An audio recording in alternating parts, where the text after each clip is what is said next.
Before a person to Aliyah, he must lay at least 3 psukim. Less than 3 psukim is not considered an Aliyah. What if he laid 2 psukim? He made a mistake. Looked like 3 psukim. He laid 2 psukim. The Balkana stopped. He ended up with that tone of finality. And then the Omer made the bracha chredi. He made the last bracha. Finished. When he finished the last bracha, they realized, how do you do? We made a mistake. We got some clever Kabbalah up there. Told the Balkana to stop. Balkana himself is a very big chacham. And he stopped there at 2 psukim. What did he do? That's not considered Aliyah. Therefore, the din is that he must, again, read over, make a new Aliyah, for this same person, say the bracha over again,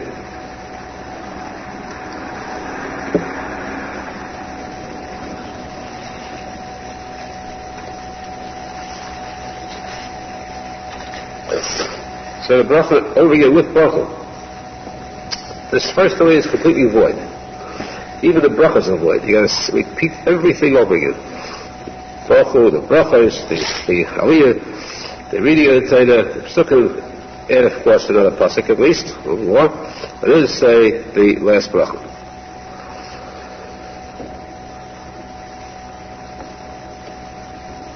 Now, if this happened, let's say, with a kain, like he called a kain, first Aliyah, and then they laid 2 psukim with the kain. The kain said the last bracha. They didn't realize yet. They called the Levi, and after they called the Levi, then they realized what happened to the kain. But it depends. If the Levi, they reminded themselves before the Levi said the first bracha, even though he said brachu is not considered the beginning of the bracha, so the Levi waits. The kain gets his Aliyah over again. And once the Levi started the first bracha, then they have to lay with the Levi from where? Not from the beginning of the 2 psukim which the kain had read. From the 3rd posek on. But that's not, and the kain, of course, is not considered part of the 7th heaven. But he must start from the 3rd posek on, because if he starts in the 1st posek, this will show, chas v'sholom, the embarrassment that the kain wasn't a kosher kain. He wanted to keep the covenant of kiruv. Therefore, he's got to learn from the 3rd posek on, but he must have additional olam. The kain is not counted as one of the, let's say, if Milwig wasn't, it's not one of the 3, or Shabbos not one of the 7. That's in the case of a kain, of course, that's the same thing in the case of a lady too. I think it is that the laying of Torah is done constantly every week. It's done 4 times a week, so it becomes that's a show of a habit. A person must know that Kriyas HaTorah is so holy and so awesome. It's the same as Matan Torah Har Sinai. The person is supposed to retain the same fear and the same respect for the Torah, no matter how many times he hears it, even in hearing the same Kriya over again. This parsha you heard before. The Elon Mishpatim we heard before, we had it last year, we had it 2 years ago, 3 years ago. What's the Chiddush? Chiddush is that the word of Hashem is Ein Sof. Hashem is infinite, and everything about Hashem is infinite. Endless, infinite. The word of Hashem is infinity. Nobody can ever say that he has learned the first letter of this parsha. He read it last year. You never read it. You keep reading it over again, as long as you live, and more, and for as long as Gan Eden will exist. You'll never be able to get to the end of the first letter, because this is part of Hashem. It's infinity. And therefore, again, the Baal Shem Tov says, Teiras Hashem Temimah. It's a song. Teiras Hashem Temimah, it's a posek in tune, which means the Torah of Hashem is complete, perfect, or solid. Solid means if you take a cube of clear, solid crystal, for example, It's very smooth. It's so smooth that it's like a challah, the tip of the challah. There's no dent in it whatsoever. Extremely smooth. Feel that? No dent at all. That's called tamima. That's the same as the Torah Kedusha. Moshe says our Torah is tamima, solid, undented. No matter how many explanations we have in the Gemara and the Rishonim, the Zohar Kodesh, 70 chapters on the one word Bereshis, no one has yet dented the surface of the Torah. You think you've learned deeply, you got very deep penetrated into it, you have not penetrated at all. No person has ever penetrated at all. The biggest tzadik, the biggest London, has not affected one tiny dent in the Torah. With all the learning, they haven't yet dented the surface. They're still on the surface, superficially. That's how deep the Torah is, and therefore the reason for the cover that Torah in time of Kiruv Torah. What is being read then? The word of Hashem is being read. The person must listen with awe and above all with silence. Because the Torah states clearly that if you want to show respect for Hashem, don't show it by speaking about the shvachim, the praises of Hashem. Okay, ha'godol, ha'gibra, ha'nayda, kein ayin. That is not the real praise. The real praise is Loi Dumiyo Sehila. Praise of Hashem is silence. Because anything you say to break the silence will minimize and lower the degree of praise. So what is the covenant of Torah? To remain silent while the Torah is being read. If possible, some we say to stand. Arizal brings that, but the Arizal said that the custom is to sit while the Torah itself is being read, but at least never chas v'sholem to break that silence. Listen to every single word attentively. Absorb it, be part of Matan Torah, but to absorb it to a point which means to Lilmoid, Shmoya, Lilmoid, Lekayim. Listen to fulfill the Divrei Torah, and that's course we should be zechet, merit to be worthy, deserving, and to see coming of Mashiach, B'nai Beis Hamikdash, to end with a Davatayim, Chag Yisrael, the Simcha Klolius, all the Jews, the Simcha Pratius, the individuals, see the real Simcha. Now, go on, please.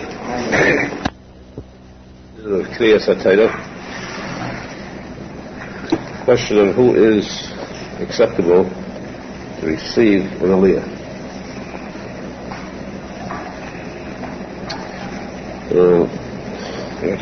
Different opinions on one item, whether it is permissible to call up to the Sefer Torah a Mechalel Shabbos. What is a Mechalel Shabbos that has the din of a goy? Are you allowed to call to the Sefer Torah? This depends upon the type. We can't go into the question of Halacha, because the Halacha, in a sense, is open. There are different opinions, and it depends upon the type of shul. There are some shuls that are very strict. Persons in Mechalel Shabbos, they will either not permitted to enter into that shul, or not this very strict Chassidut shuls, or at best they will ignore him, but not to give him an aliyah, because the Sham Halacha. On the other hand, there are places where they attempt the dafka, one like that, to give an aliyah. You may cut him, bring him close, because the idea of getting an aliyah could arouse in him, deep down in the far recesses of his heart, there's a little spark of his neshama that's lying very much dormant. It has to be awakened. By some people, this type, who are so far from religion, the covet of getting an aliyah, going to a Torah which they themselves have rebuked, have neglected, is so great a thrill that it awakens in them a desire to come back. Therefore, I saw these different customs, different attitudes. I've seen one of the top wrestler, one of the skater, who was very staunch at this point. In a place where there was battle royal, he held fast and said, person must get an aliyah. The person got an aliyah, And I saw shortly afterwards that this person did a certain type of mitzvah that was so much Mesiras Nefesh, very few purely religious people would have done that. You never can tell what kind of an ishulus within a person. As far as halacha goes, again, there is a shaila in halacha, but this is something which is, halacha is din. Din means law, and din means harshness. If you follow the law, it could very easily cause the kiruv of Beis HaMikdash, destruction of the Beis HaMikdash. The Gemara said that the reason that the Beis HaMikdash became chorov was because the Jews followed the din. There's such a thing as the din issues a din, going beyond the limit of the law, better than the law requires. You follow strictly to the law, and Hashem will follow the law for that person too. The law is that person where there is din. The person must know that Hashem gave us dinim, but it is expected that we use chesed too. Just like Hashem says there is din. Din is that a person commits a sin, he must die. Hashem uses chesed, kindness. A person commits a sin, he doesn't die. There's a chance of the tshuva, and Hashem accepts him with open hand. So too should a person go beyond the limit of the law.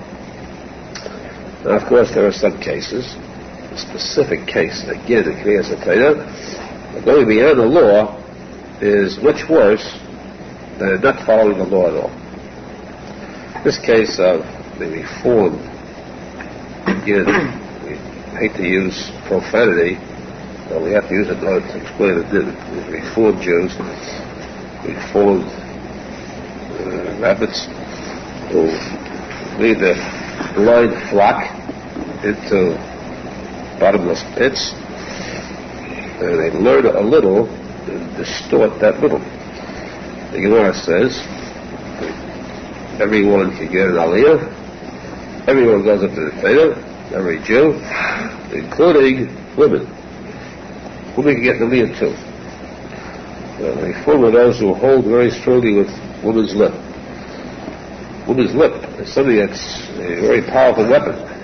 If a woman starts talking, gives you her lip, there's nothing till you can defend yourself against it.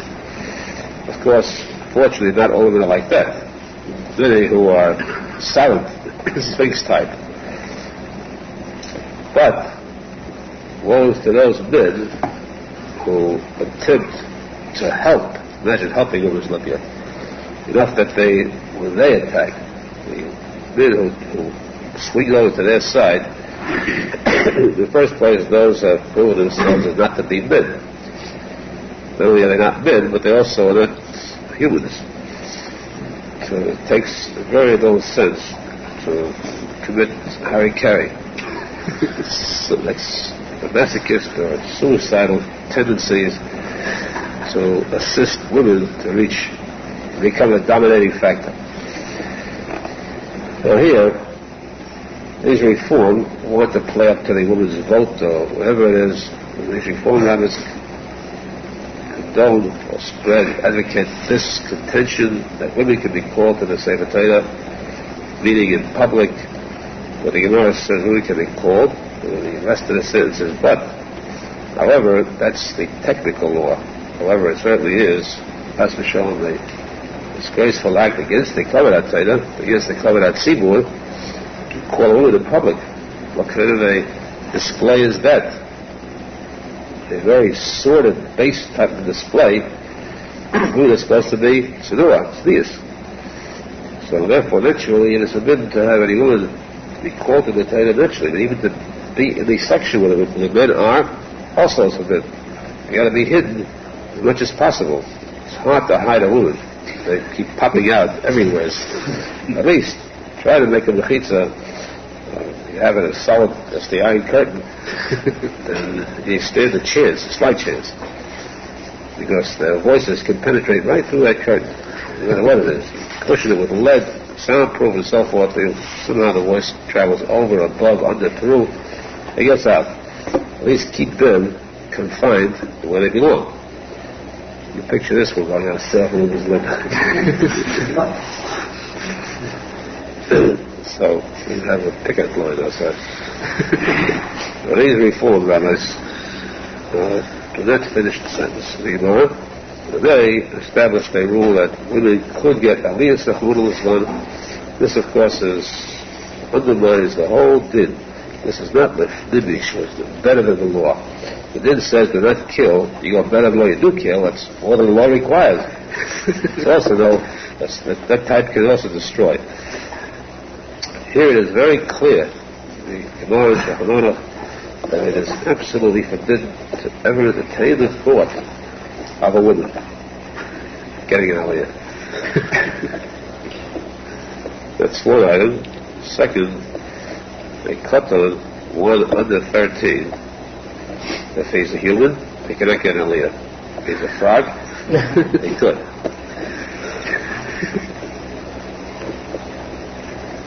They have their own rules. There are benefits of being a Svadi, really. Until you're 13. Plus that, you're better off. But the din is accepted, say, amongst the proper society. That a katan cannot get an aliyah, a katan cannot be a malkadah. However, a katan could get maftir. It's permissible to give a katan maftir because maftir is less than the regular aliyah. It's outside of the regular number of aliyahs. And therefore, since it's not part of a regular element, a katan can be given maftir. A katan, yes, but not a woman. The only thing we give a woman is a mishabedach, because we kept getting mishabedach from them all the time, so you're at the same opinion, brain. It can't be this, so you give them a mishabedach. These are the ones that are excluded from aliyahs. Excluded or included. As we said, there are cases, like the case of the Chol Shabbos, where it is, I wouldn't state an opinion, but I say what I've seen, Gedolim, who did display sharp tendency of being karev, even in the Chol Shabbos, to give him an aliyah at the time. In fact, they did is brought the shadow with a kain of the Chol Shabbos, or he could go up to the duchen, right at duchen. Then it says very strictly that kain of the Chol Shabbos cannot duchen. Yet we find Jews that allow it a minute, and we find the posek who say also close your eyes to it. We can never use that term chas v'shalom, close your eyes to a din. It can never be done. Impossible. Close your eyes here means that the din itself, if you go deeply into it, you'll find that it's semi-flexible. Because the reasoning for it, the lack of damage, in the case of where it's a shaila in kosher. With the slightest shaila, you have to reject it.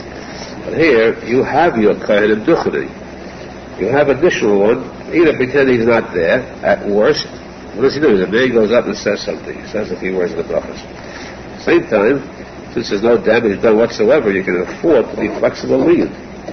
According to some of these days, the Rav posek will maintain that for the sake of peace, sometimes a kohen might become violent. But the kohen, what do you mean? You're better than I am? The question of Shabbos doesn't play any part. He was born a kohen. That puts him up on a pedestal. He was born as fighting. What can you do? So, rather than start violence or arguments in the shul, the din says to allow it. In the case of a woman, no matter how violent, never permissible. In the case of a katan, we could grant the katan the maftir, except in certain times of the year. For one special case, a maftir of Pashas Zohar.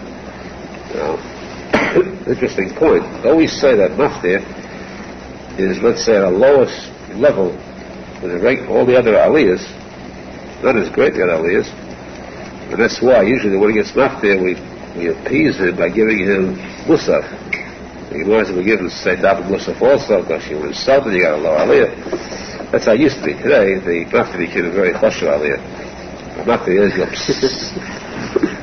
they just sell too. They sell a maftir today. But there's one maftir that is far more important than all the other maftirs or all the other aliyahs in the entire year. And that is the maftir of Pasha Zohar.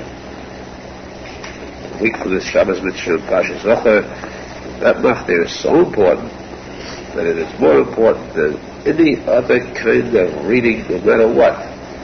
The person has a choice between that, listening to that kriya, or anything else. That's more important.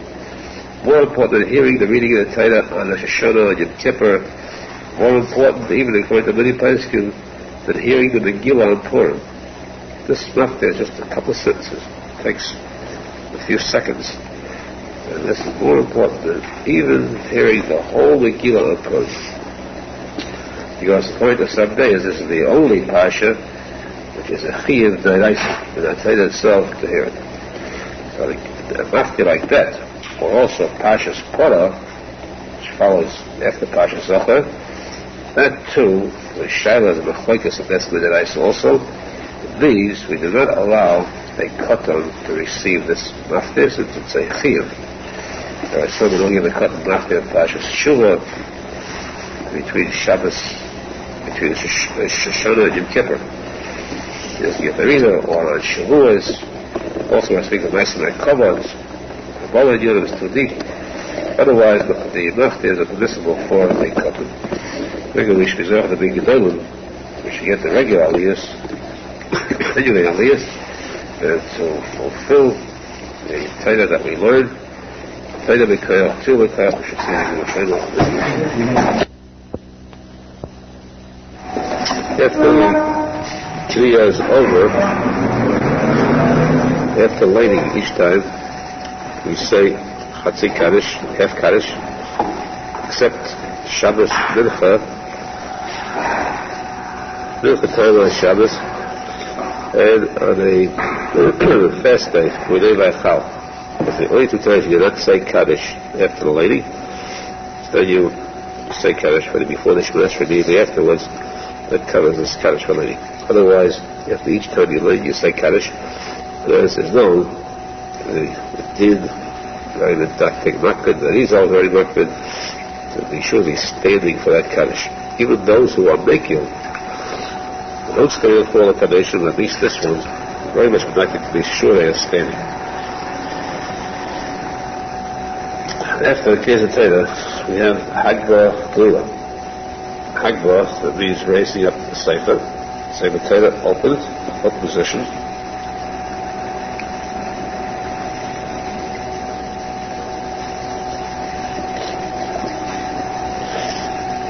And opening it to at least 3 amudah, 3 sides. And the Arizal says that there's light of the letters in the Torah are very holy. They are the Shem of the Torah. They are the heavenly words of Hashem. The Moshe broke the luchos. He broke them because the letters left the tablets, and the tablets lost the heavenliness. That's why they were so heavy. This way they were carried by the Spirit of the letters themselves. So these Isis are so holy, there's such a tremendous light coming to them. These also, the person should be sure to, when the Sefer Torah is open, they come close and to get a look at these letters. By looking, if you can see the letters at the time of Hagbah, there's a ha'ora nifla, marvelous light that comes from these letters that a person can absorb by looking at them. You should try to look at the parsha that was read that day. This is the reason why, in order to show others, to help point out which parsha was read, there are people that hold up a finger and point out the Sefer Torah at the time of Hagbah. This is a very important meaning, though there are some who are against this, like the certain newspaper we won't mention, who wrote a very strong, fiery article against it.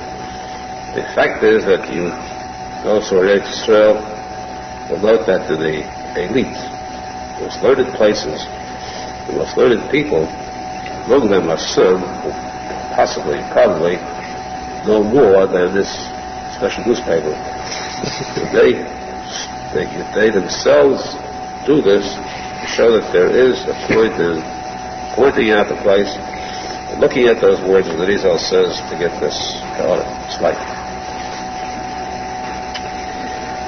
There's a shadow about how much could be opened. We said it's called Amudim, 3 sides. The part where the letters are written, and one point to the next, it's called an Amud. 3 sides. Some do it more, definitely not less. Some will do it more. That's a shadow in Halacha. You're allowed to do it more or not. Some would like to show they got wide span. They hold it open until much more than 3. So holding it up, you have to point it around to every single side of the shul. Every side is right, left, back, so it's best for a person. So make a complete turn, complete W turn, going to the right always, until he gets back to the original place. Everyone should attempt to look at it. This is a case where even women who come to shul, specifically for this course, be able to look at the Haggadah, the writing of the Torah, and to say the words, to say that then they roll together the Sefer Torah. That's the Gola, rolls together the Sefer Torah. Rolling the Sefer Torah together, there are a number of items that you must be careful with. There is a din that you're supposed to roll it together so that the tefer, the tefillah, the seam of the Torah should be facing the one who's rolling it together. If possible, right in the center. That's the ideal way to do Gilila. To have the seam, roll it towards the seam, and with the seam facing exactly the center, which means there are 2 parts of the Sefer, 2 rolls. Right in between is the seam. The purpose for that is, the Gemara says, because the pressure, pull of the Sefer might chas v'shalom tear. If it tears, chas v'shalom should at least be on the seam, not in the actual cloth, parchment where there are letters written. So, pressure pulling from both sides, the 2 opposite sides pulling from both sides. If you have a seam in the middle, that will be a sort of a protection.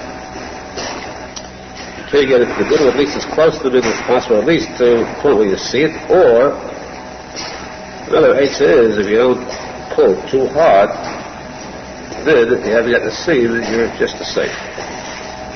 The ideal, this I've seen in a life of its once or twice only. The ideal legal gilul, one that is enjoyed most by the Haggadah, one of those Haggadah has one that does gilul properly, it makes it much easier for the Balman Bia. The deal is to take the Sefer 2/8 chayins, as they are held apart from each other, and roll it together. It takes a little special technique to this. You hold the 8 chayins from the top, roll it together while using a little effort, pressure, strength to pick it up, hold it up, and turn. Lifting it up, it takes the heavy pressure off the Balabia, because he's got to hold his weight, and by turning it, it decreases his tight hold of the Sefer. It makes it much more difficult. But if the girdle is lifting it up meanwhile, just ever so little, doesn't mean a half of an inch is also enough. This one, Mashal, meaning he's taking off the weight from a bia, and both could then turn it easily. This is a special talent. It's not hard. There's no question of strength here whatsoever. That's just the presence of mind and using your head. So this is the ideal lila, and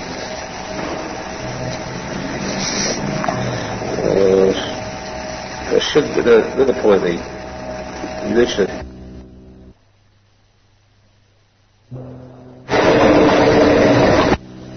Today is the Shchodesh, which learn the little bit of Shchodesh again, though we have already covered them. We learned them so thoroughly, so completely, past Rosh Chodeshim. It seems there'd be no reason to repeat it. Yet just though the remote possibility of someone might have forgotten a hairbreadth of the halacha, maybe learn it again. Before the Shchedesh comes the end of the Shchedesh, the day before the Shchedesh, that is called Yom Kippur Katan.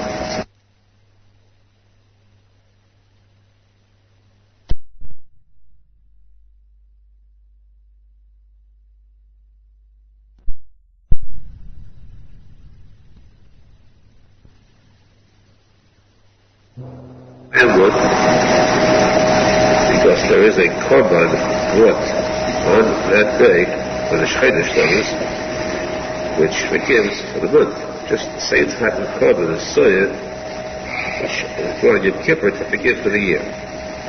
Yom Kippur is a kapara for the whole year, major items. The Shchedesh is a kapara for the month.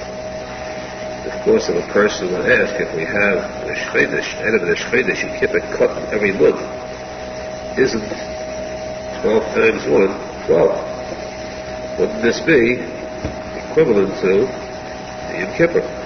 Why do you have to have Yom Kippur after that? You already had 12 times that of the Shchedesh, Yom Kippur cut. Why do you have to have Yom Kippur after that? The intent, of course, is very obvious. We've had this before. I'm sure you didn't forget anything. He said that the Shchedesh is the same as the Korban Yom Kippur. This is a kapara for the sins of the month, and that's why we have a special tefillah said at Yom Kippur. We don't say it here, Menachem Mendel Kippur, which of course is only because we don't have our own million. Someday we'll be zech to have a Breslov a million out of the Shchedesh. The institute having Yom Kippur taught said so. All right. We're zech to have Breslov the Shachas plus Rosh Hashanah that we was there today. Today, the Shchedesh, Ador, Yechas B'Simcha, Rab B'Simcha, today, the Sikin, that's the Chutz, which is precious. If you feel it, if you have a Buddha that you did something good, if the person doesn't feel something good, then it's bad. Just like Yom Kippur, forgives a person's sins only if he believes that Yom Kippur has the power of forgiving. A person says, he believes Yom Kippur could forgive, because Yom Kippur is so great it can forgive everybody. But himself he feels he's so low and so bad and so far that then it's not good enough. This big shot thinks he has more evil than Yom Kippur has power. That is a lack of Amunah, and therefore he is told, okay, deal. You don't want it, you don't get it. You don't believe it, you don't get it. So the thing is totally pushed in Amunah. It's not going to believe in the greatness of the greatness of a seeking and receive the discipline. On the Shchedesh, especially the night of the Shchedesh, last night, tonight, it's a mitzvah to have a special, larger meal than usual. Special meal, it should be the dafka. The dafka means specifically, don't compromise, dafka meat, not dairy. Should be dafka zefer and not leban.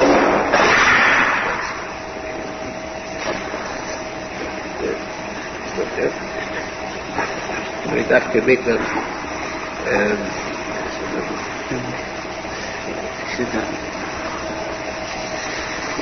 so this Suda is a Yentifika Suda, and it is so important that if the Shchedesh comes out on Shabbos, you think that the importance of the Shchedesh is lost, is eclipsed by the importance of Shabbos, still is outstanding, and as much as you have a Suda on Shabbos, you still have to have an additional item to demonstrate that this is the Shchedesh too. We can understand from here what the Suda is. A person should have special celebration in the form of that Suda.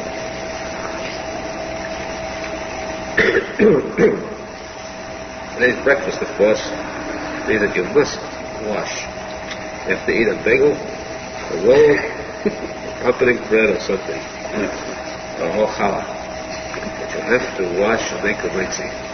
therefore we will release you early today, so you go and watch, hopefully enjoy your Sudas Shchedesh.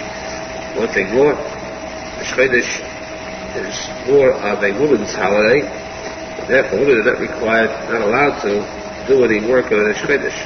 No washing clothes, and no ironing, and no suffering from their husbands. Just that the husband's supposed to let the wife alone. Of course, he has to respect her all the time, naturally. But on the Shchedesh especially, since she is the one who has shown and displayed a higher degree of Kedusha than the husband, and this is the same one as that time, Arizal says, don't think that we're being blindful what happened in that era. Say, why should we take it now for what women did then, men did then? Arizal says the answer is that we today are the same ones as those then. Same as he called yo-yos or oyoys, and then allowed the women to be better than the men, pay for it today. Let the women be the masters of the house. So that on the Shchedesh, the women are not supposed to work, the men should serve them.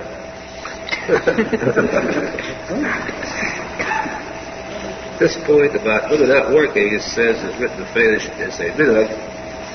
It's very important. It was brought a number of times. Probably a number of times it is brought in the Gemara. Once, twice, 3 times throughout Shas. Repeated again and again in the Shulchan Aruch, and therefore there's no allowing any compromise on this halacha. Women are not supposed to work. Slave, yes, but not work. The Shchedesh, they're supposed to rest. This is their holiday, and give it to them. Don't sell it.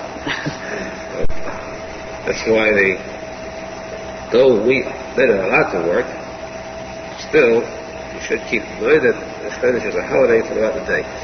Above all, do not forget to say Yalav Yavai in the Shemesrei.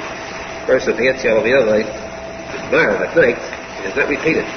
Person forgets Yalav Yavai benching, like now for Shachris, he does not repeat the benching. Forgets Yalav Yavai in Shachris Shemesrei, or Minchas Shemesrei, then he has to repeat the entire Shemesrei. Good zikron, the Kedusha, not to forget, the kain, all the mitzvahs, especially this is eating good meals. This is doing our learning Taina, Tefillah, seeing the Kiddush, they do here.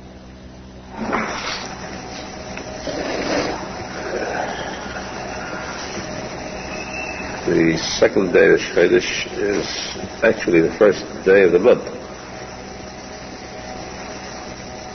Certain months of the year we have 30-day months, some 29 months. Whenever there's a 30-day month, in the following month you have 2 days of Shchedesh. The 30th day of the month is always the first day of the coming year, of the coming month. The 30th day of the month is only the first day of the Shchedesh of the coming month, but it's still the 30th day of that month. The second day of the Shchedesh is the first day of the month, hence today, the second day of Adar. The second day of the Shchedesh Adar is the first day of the month of Adar. Well, in case you get that straight. Hallel. The mitzvah of saying Hallel. Note that there are certain days of the year when we say a whole Hallel, Hallel Shalem. And some days of the year when we say only half Hallel. Although it's a very small difference, it's called half Hallel. We take off 2 halves of the chapters of Torah, makes it feel much less. It's called partial or half Hallel. In any case, our bidding is the Halacha that we say the bracha for half Hallel as well as for whole Hallel, not like some who differentiate. We say the bracha to both. We consider both the same. We say Hallel must be said standing. The person should strive to say it with above all else. Hallel is high praise to Hashem. It should be said that tzibur.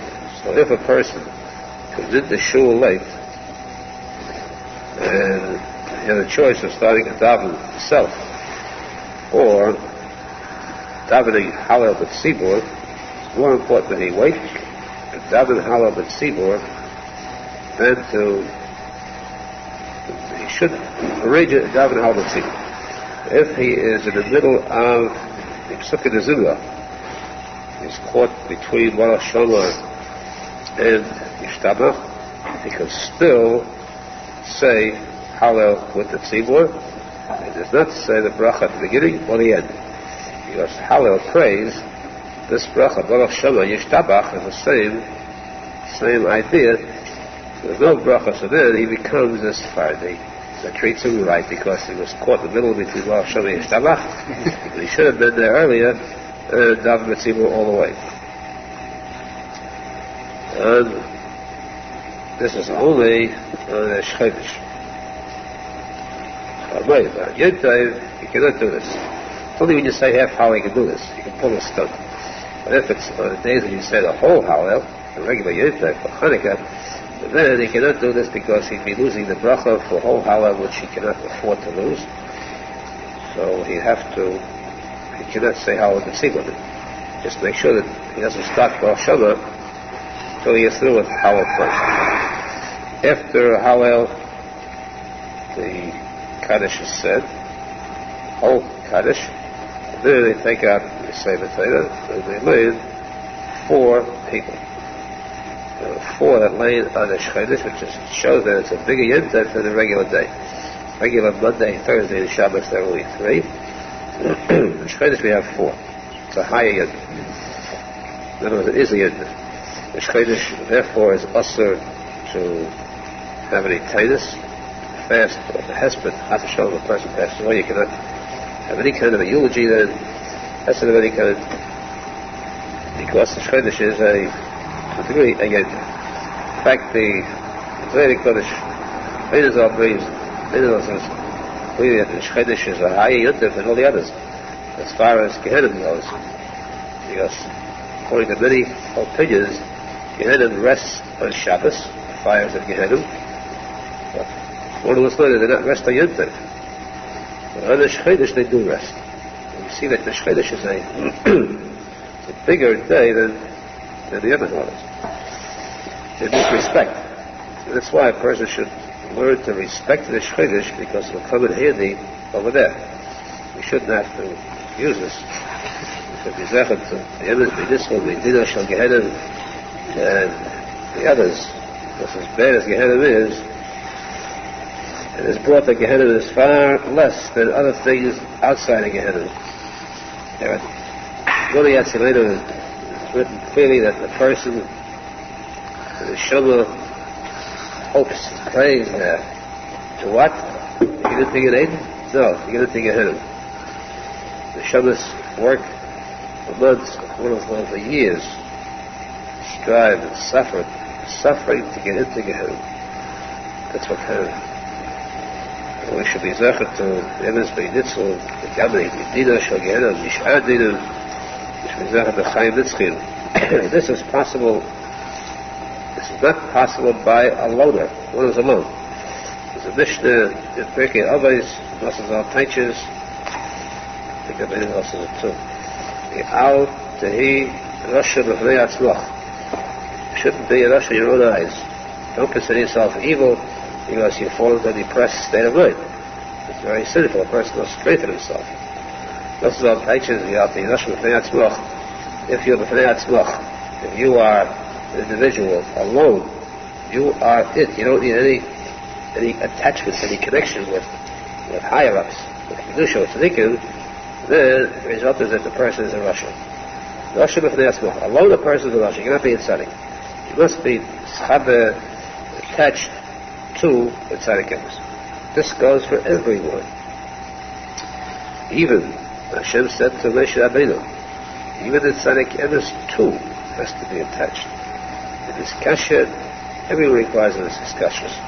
The Jews require this kashrus to the tzaddikim. The Zohar Kodesh teaches that V'yigash Elov Yehuda. Yehuda stands for the Jews. Yehuda, Jews. Yigash Elov, he came close to attach himself to Yosef HaTzadik. In turn, Hashem said to Moshe Rabbeinu, Yaakov v'kisei kvodi, work on it. Tzadik emes is to attach himself to the Jews, to the Shabbos of the Jews. Then they both are perfect. But that kind of kashrus is too good to allow it to Gehenna. They don't belong there. First, the discussion is part of the tzadik emes. He knows he'll escape his mission. We should be zeichet to the kayim mitzvahs atayah, the emes, the true amunah and tzadik emes, the true kayim nitzchi, and that's a tzachon. So you have the Agba and Glila. You are said that you cannot minimize Agba and Glila. Because some respect is even greater than an Aliyah. Even a person who hands the mantle, the cover of the Sefer Torah to the one who has Glila, he too has a big mitzvah. If there's somebody who has to handle that, otherwise takes it himself, he gets both of them. Since he is all of them taking part in this mitzvah, in the Sefer Torah, the Aliyah, Hagman and Glila, therefore when the Sefer Torah is being taken out and replaced, put back into the Shulchan Kodesh, then not only should each person kiss the Sefer Torah, but he also should accompany it, and walk with it a few steps. Especially those who had Aliyahs and those who had Hagman Glila must walk a few steps with the Sefer Torah. If the Shulchan Kodesh is right close by, walk this way. Actually, we'll allow that accompany it to the finish. So this, at least a few steps to show that you're accompanying the same thing. Always when it's a matter of covering, you have a guest, you have to show, accompany them. So then a cover, the king leaves, there's always the accompaniment of the whole city. God leaves and everyone walks out with him, accompany him a few steps or a few yards or the dinner of the Maya, depending upon what person it is. Posek can truly by a Sefer Torah, have to accompany the Sefer Torah till it's out of sight. On Mondays and Thursdays, we add R Nosson, which we said that's what you say right after the lighting, and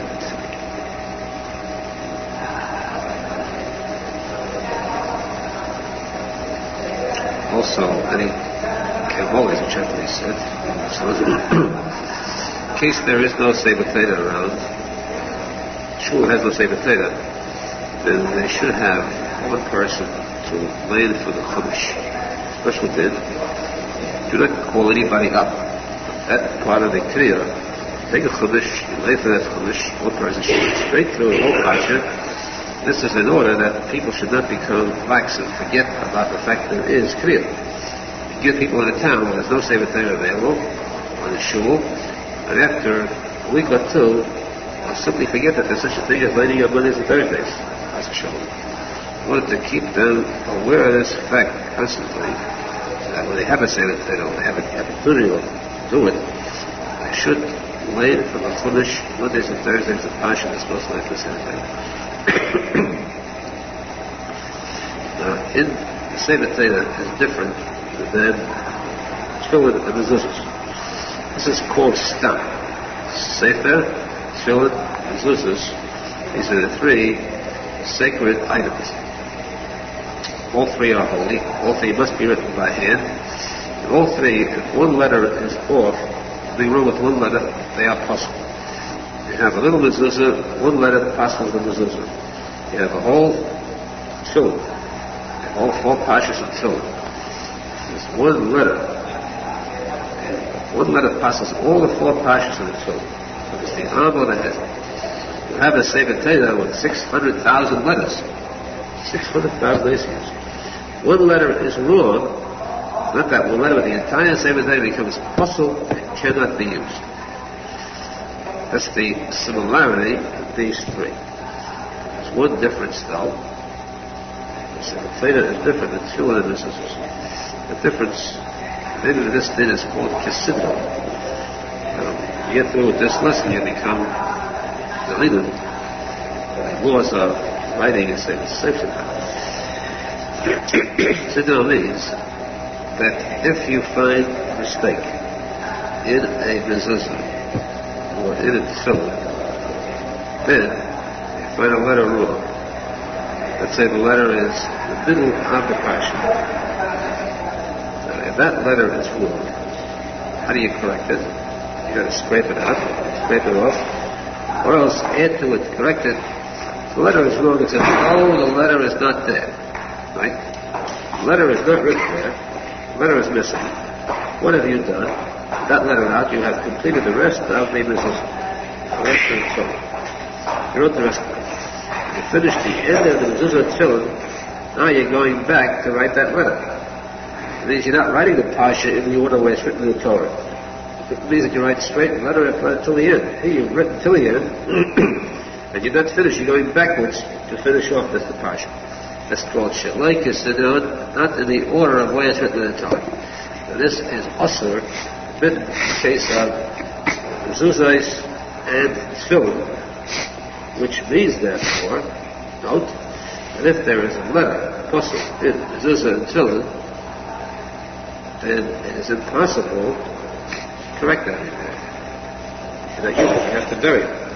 You must bury the mezuzah and tefillin, unless you're going to take that letter, erase that letter and all the letters after it, beginning to till the very end, and then write from there on to the end. You follow? That's the first thing. It's the first letter, the whole thing is finished. If it's the last letter, then it's okay. The last thing you can erase and fix it. That's the order where it's written. The first letter, the 10th letter makes no difference. I was thinking about finding a mistake after the tefillin was finished. This was finished writing. If while the sefer is writing the mezuzah, makes a mistake in the letter, you can erase that and keep going. These should be written in perfect order. What about the shoulders for the subject? Is it possible for it? Well, it's separate cloth. Speaking about cloth, though, mezuzah is, I'm sure everyone knows, mezuzah is one piece of parchment, which contains Shema Yisrael, the Ahafta, and the Shema. First two parshas of creation. That's the mezuzah. The tefillin contains 4 parshas of the Torah. Yaakov, which you say right after you finish putting it on the tefillin. Those 2 parshas, and also the same 2 parshas that are found in the mezuzah. Shema, it's 4 parshas. But the difference in the head is that in the arm, it's all written on one piece of cloth. Cloth is parchment. On one cloth you have this written. Therefore, that one cloth, if there's a mistake in one letter, way back, still apostles the whole thing. But on the head, you have divisions, 4 divisions there. They're completely divorced one from the other. And since they're separate pieces of cloth, there, if there's a mistake, then you could, same problem, you could, you still got to write over that whole passion. If it's in the last one, it's good. The last one, same thing with the shayat. You can still count that and reattach. It's 4 separate pieces of cloth. But though it's 4 separate pieces of cloth, you still, when you write these 4 separate pieces, you must write them in order. The first parasha first, the second one second, and so on. Which is, the first parasha is Kadeshli, the second one must be Oy Yaakov, the third is Shema, the fourth is Oy Shema. Even when it comes to the cloth has Oy Shema before the parasha Shema. Even though Oy comes before Shema, that's the way it's on the cloth. Shema must be written first, then Oy Shema. The sefer must leave a space Oy Shema, skip over to Shema, and then go back to Oy Shema. The Seder must be always written in the Torah. So therefore, the Yiddish too, it's right over the whole cloth of the Yishmael. That's two. You don't have to throw out all of it. If you find a mistake in the second parsha, so you start the first parsha saved, and just add to it 3 more parshas. If you find it in the third parsha, you got to remove the third and fourth, and add on those 2. So the first parsha, first word of the first parsha, all 4 parshas become. This is in tefillin and mezuzahs. Sefer Torah, there you don't have a law of Chassidut. So better you are allowed to correct a letter. case you find a mistake in a letter, or a word even, or a line, you're allowed to scratch it out, erase by scratching it with a knife.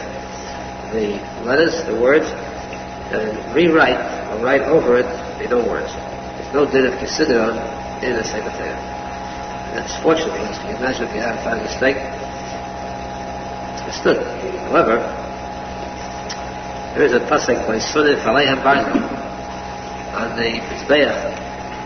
The stones of the Beis Hamikdash had to be made very smooth without using any metal knives to cut those stones.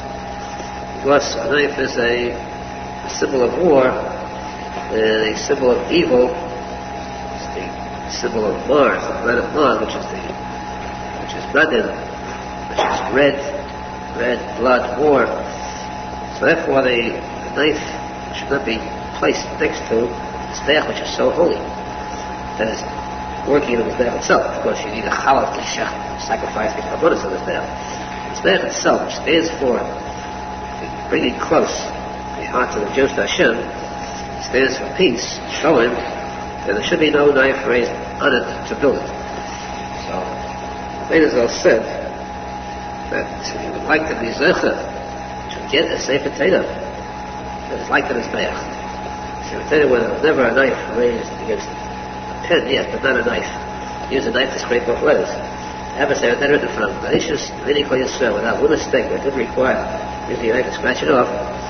This is a very rare item to get a Sefer Torah like that. You need a Sefer who was that careful that he won't make a mistake even and catch himself on the same second as he scratched off. The usual carefulness, usual caution. It takes tremendous precautions to do that. Of course, when you find such a Sefer today, I'll say you had such a Sefer, you can deviate for a second because this is important. I'll say that why such a Sefer that pure, so holy and pure, that I'll said that he would wish to have tefillin only from that Sefer. That Sefer should write the Parshas. And he wished that the Arizal would also get Parshas from that Sefer only. This is very, very anxious. Sefer, get a pair of tefillin for that Sefer. So Arizal said that's the Sefer. What can you ask for better than that? Arizal said there's one Sefer in the world whose Parshas writing is rare, unusual. One in the entire world. You ask for better tefillin than that? You can't conceive of a better type of tefillin. This is was very anxious to get those tefillin.